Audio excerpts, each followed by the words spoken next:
It's really just about the personnel when you look at the tape on who's playing and who's playing well. And I mentioned in the Chargers week how good Derwin was playing, and I'd say the same thing about Kyle. I mean, Kyle is the guy that, like I said about Derwin, he plays safety and base. He plays nickel and big nickel. He plays linebacker and dime. You know, that's a multifaceted, multi-talented Swiss Army knife who can do it all. So he's the guy you got to make sure you know where he's at all times. Roquan, I played against in the other NFC, the other Northern Division. Had a ton of respect for him since our days going at it, Packers Bears. He's an elite player for a long time. Kind of gets them going. But they got a lot of good younger guys and older guys. They traded for Gilman, who wasn't playing good. They drafted the young kid from Starks from Georgia, who I love watching play in college, and he's done a really nice job. And I think that acquisition of Gilman allows Kyle to play, down out of center field a lot more, which that seemed to have been a strength for them.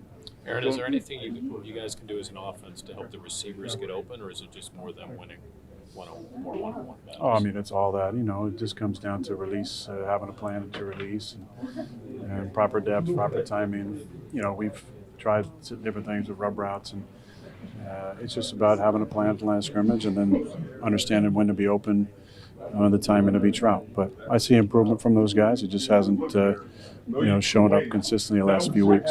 Aaron, with the wrist, how do you feel like that's healing, and do you anticipate making any tweaks to the cast and the kind of stabilizer that you have on Sunday? Yeah, I hope so. I mean, tomorrow we're going to put our heads together, me and Gabriel, in the training room and see what we can do. But it's definitely healing. I appreciate the extra day off. I love to practice, so I hate missing practice. But dealing with what I'm dealing with, it helps to get another day without any pounding on the, on the bones in there. So we'll see what happens. I'd love to be able to be under center.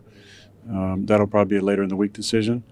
But I didn't come out of the game any worse for wear. So the healing process has continued, and we'll see what happens as far as the type of cast I use come Sunday. Two more, guys. Two more. How involved are you in the pistol? Yeah, I mean, I've been the pistol over the years with various injuries I sustained in Green Bay, so I've spent a lot of time there. How involved are you one. with Arthur Smith when you guys are talking about, with the structured ways to help get guys more open and the timing of things and trying to find either new ways or ways to sharpen the opportunities to get more downfield shots? I'm very involved. Yeah. Do you have a more specific question? Well, just like the weekly meetings that you guys have to do to find new challenges, and I was asking for you to kind of talk more about the challenges it does to find those answers when there's been so many weeks without the downfield passing game work. Well, I mean, a lot of things go into that.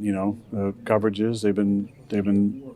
Most teams are playing double DK, so it's on the rest of the guys to get open.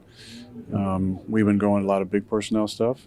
I'm not sure what the plan will be this week as far as different personnel groupings, but it comes down to having a plan with your release at the line of scrimmage, running the right route, and then me making the throw. And sometimes it's been a combination of any of those three that's caused it to go wrong. But, I think if you look at the tape overall, there hasn't been a ton of opportunities in general to take those shots. And until we run the ball consistently every single week and get some more single high, we're going to win in unconventional ways.